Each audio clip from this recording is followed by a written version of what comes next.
আওয়ামী লীগ নেতারা বিক্রি করে দিচ্ছেন যুক্তরাজ্যের সম্পত্তি।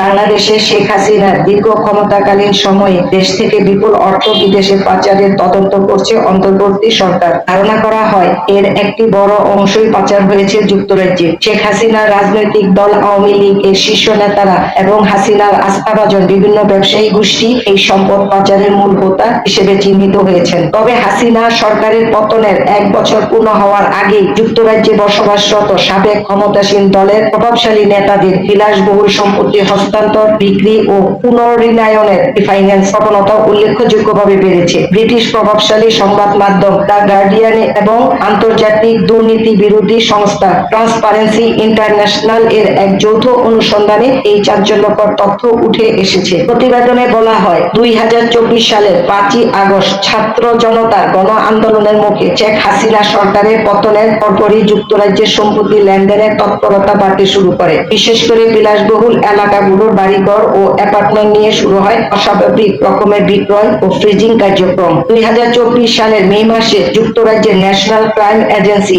এনসিএ প্রায় 1569 কোটি টাকা মূল্যের একটি অ্যাপার্টমেন্ট জব্দ করে, যার মালিকানা ছিল হাসিনার সাবেক বিনিয়োগ উপদেষ্টা ও ভ্যাক্সিমকোর ভাইস চেয়ারম্যান সালমান এফ রহমানের ছেলে আহমেদ শায়ান রহমান এবং ভাতিজা আহমেদ শাহরিয়ার রহমান। এর কিছুদিন পরই সাবেক ভূমিমন্ত্রী সাইফুজ্জামান চৌধুরীর নামে থাকা প্রায় 2776 কোটি টাকা 300টির বেশি সম্পত্তি জব্দ করা হয়। অনুসন্ধানে দেখা গেছে শুধু গত 1 বছরেই যুক্তরাজ্যের জমি নিবন্ধন কর্তৃপক্ষের কাছে অন্তত 20টি উল্লেখযোগ্য সম্পত্তি লেনদেনের আবেদন জমা পড়ে। এর মধ্যে উল্লেখযোগ্য বসুন্ধরা গ্রুপের এমডি সায়েম সুবহানের নামে নাইট ব্রিজে চলা 4 তলা বাড়ি, যেটি প্রথমে হস্তান্তর পরে বিক্রি করা হয় এক গোপন হিসাব রক্ষকের মালিকানাধীন কোম্পানির কাছে। মূল্য 7.35 মিলিয়ন পাউন্ড। আর ভাই শাফিয়াত সুবহান স্যারের ভার্জিনিয়া ওয়াটারে 8 মিলিয়ন পাউন্ডের একটি প্রাসাদতম ম্যানশন মালিকানা পরিবর্তন করেন।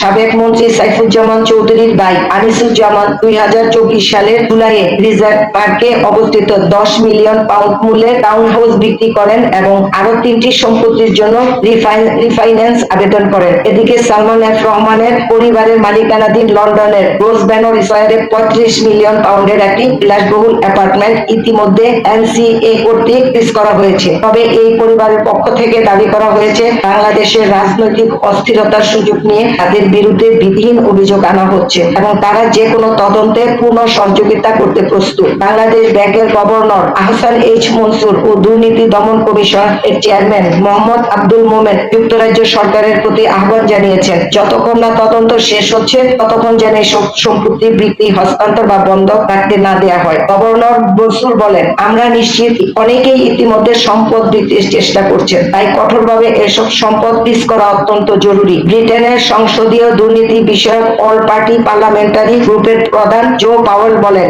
ইতিহাস বলছে যদি যথাযথ সম্পদ জব্দ করা না হয় সেগুলো মুহূর্তে গায়েব হয়ে যায়। লন্ডন যেন দুর্নীতি পরায়ণ ধনীদের নিরাপদ আশ্রয়ে পরিণত না হয় তা নিশ্চিত করতে হবে। তদন্তে আরো প্রশ্ন তোলা হয়েছে, এই বিপুল সম্পত্তির লেনদেনে যুক্তরাজ্যের আইনজীবী ও পরামর্শদাতারা যথাযথ যাচাই বাছাই করছেন কিনা, তাদের ভূমিকা ও সতর্কতা নিয়ে ইতিমধ্যেই সন্দেহ প্রকাশ করেছেন সংশ্লিষ্টরা। বিশেষজ্ঞদের মতে এই অনুসন্ধান কেবল বাংলাদেশে দুর্নীতির চিত্র উন্মোচন করছে না, বরং আন্তর্জাতিক দুর্নীতির বিরুদ্ধে যুক্তরাজ্যের নীতি ও দায়িত্ববোধকেও এক কঠিন পরীক্ষার মুখে দাঁড় করিয়েছে।